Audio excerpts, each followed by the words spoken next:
جی آپ یہ set screen پر video ہی یہ دیکھ لیں، پھر اس کے بعد میں اس پر آپ سے بات کروں گا۔ گل جہاد کے بارے میں ہے۔ یا اللہ چتلان خدا پاک چتلان شو عبادت تفرق نفسي خدايا خدايا چتلان شو خدايا لا نبكي لراس خدايا۔ جی محترم ویور، السلام علیکم ورحمۃ اللہ وبرکاتہ۔ اپنی ویڈیو دیکھ لی ہوگی۔ اس نے دل کے جتنے بھی باتیں تھی جو ان کے ساتھ اتنے عظیم الشان اور زمین جسے ہم پاک صاف زمین کہتے ہیں گناہوں سے، ان پر ان کے ساتھ پیش آئی، یہ ان متعلق بتا رہے تھی۔ تو میں اپنے جتنے بھی وہاں ہمارے پاکستانی بھائی ہیں، میں ان سے گزارش کروں گا کہ اللہ تعالیٰ نے جب انہی گلچاہت کو توفیق دی توبہ استغفار کرنے کی، اور انہوں نے گناہوں سے توبہ کیا، پھر اللہ تعالیٰ نے انہیں اپنے گھر بلایا، گناہوں سے توبہ کروایا، یہاں تک کہ اللہ تعالیٰ انہیں اپنے گھر اس پاک سرزمین پر بلاتے ہیں جو اللہ کے بہت ہی محبوب ہوتے ہیں۔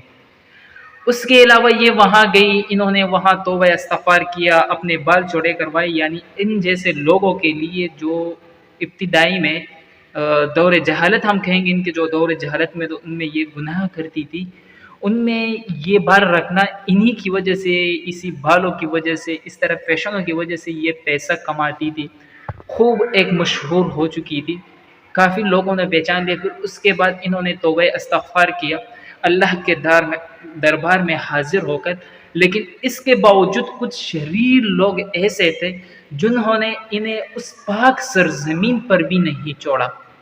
یہ آپ نے ویڈیو دیکھی ہوگی، جس طرح یہ پشتوں میں فریاد کر رہی، میں خود بھی پٹھان ہوں، لیکن یہ ویڈیو اردو اسپیکنگ والوں کے لیے جو وہاں بھی ہے۔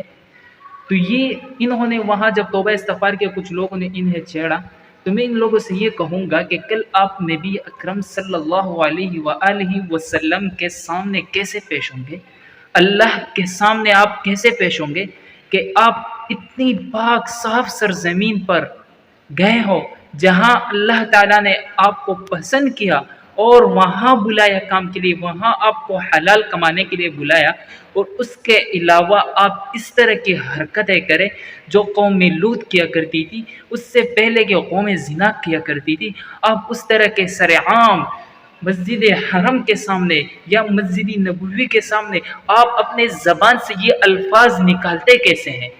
حالانکہ میں تو یہاں تک اس رزلٹ پر پہنچ چکا ہوں کہ جو بھی ہے اس کے دل میں بالکل ایمان ہی نہیں ہے، کہ اس پاک سرزمین میں بھی اللہ کا خوف نہیں، بالکل اللہ کا ڈر ہی ختم ہو گیا۔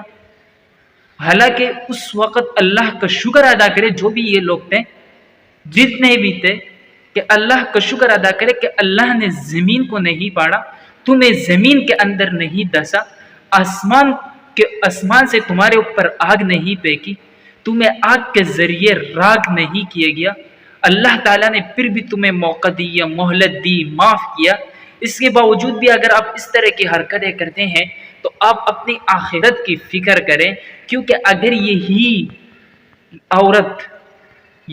عورت اگر اس کے بعد بھی گناہ کرتی ہے، گناہ میں مرتکب ہوتی ہے، گناہ کے اپنے پرانے کاموں میں واپس آتی ہے، تو اس میں آپ برابر کے برابر شریک ہیں۔